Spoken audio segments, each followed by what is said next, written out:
Hindi malalaki. Like, sa concern ng liturgy, catechesis, social concern, no?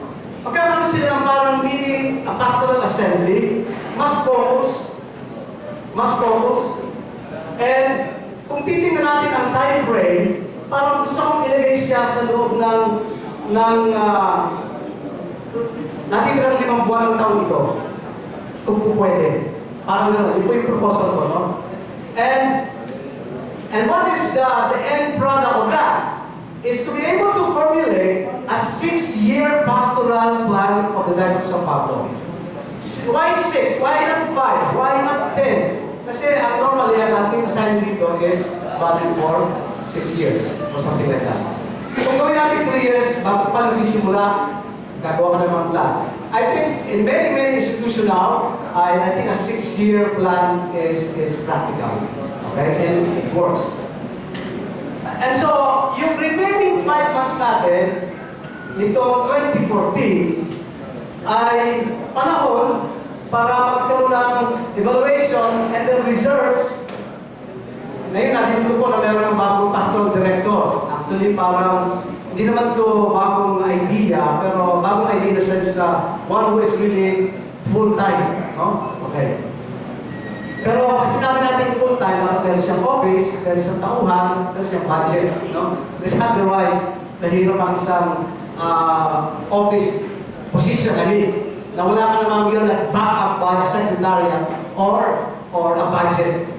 It will not work. I mean, good intentions are not enough. It should be, okay, sabihin natin, it's budget for this.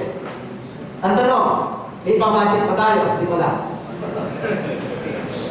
Meron, definitely meron. No? Okay. And then, siguro, I would suggest doon sa bagong director, magkaroon siya ng isang parang research committee. No?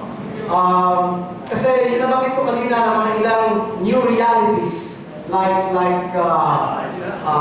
OFW. Ito ang hindi masyadong lumabas sa ating synod. And yet, ang dami natin OFW dito sa Laguna. Okay? And then, of course, nabanggit ko yung tungkol sa social, climate change and all that. No?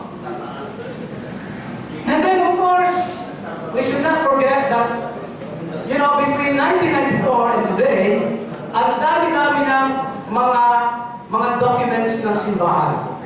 Either papal encyclicals or mga instruction coming from the different dicasteries of the Vatican, like Doctrine of the Faith, no? Nakita ko yung ating decrees tungkol sa liturgy and Eucharist specifically, mukhang dapat natin i-update naman ito in light of these recent documents. And then, you know, there will be a General Pastoral Assembly by next year, around February, to finalize the 6-year pastoral plan of the Diocese of San Pablo.